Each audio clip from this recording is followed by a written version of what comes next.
We've lost a narrative for how to get ahead, that just having a job and working hard at it and having a mortgage and trying to make payments on it and trying to send your children to school is now becoming more difficult by the day.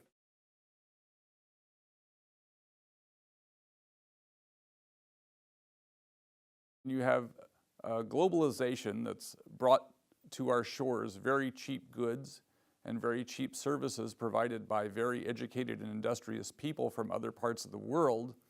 But then you also have American political decisions that have favored unearned income and the wealthy over earned income that middle-class people make. And that's had something to do with it.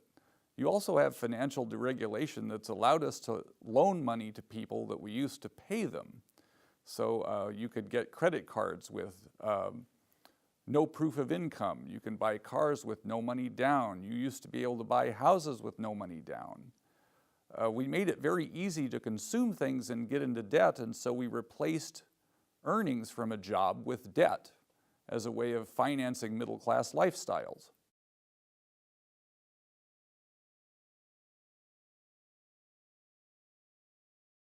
Technology is part of the culprit here.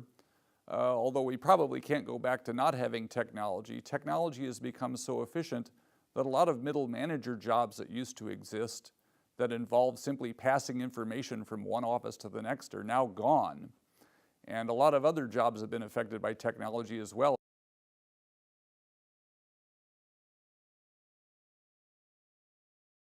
The consumption of the American middle class drives the rest of the economy.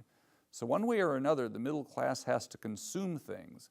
They have to buy not only durable goods like washing machines and cars and stereos, but they also have to buy services, because those are the ways the rest of us make money, and it's the way investors make money and profits.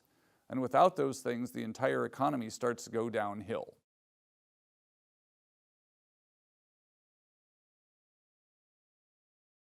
One of the key ways that people have started borrowing is they started to borrow against the equity they had in their house to finance consumption, which was fine as long as housing prices were going up. But then when the housing market collapsed, a lot of people ended up underwater on their mortgages.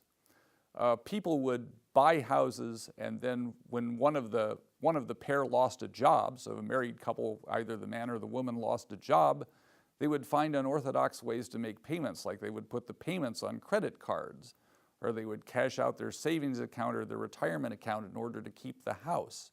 We've also seen a mainstreaming of things like payday loans and pawn shops, which you now see in suburban parts of the United States, things that you used to only see in downtown areas and seedy neighborhoods.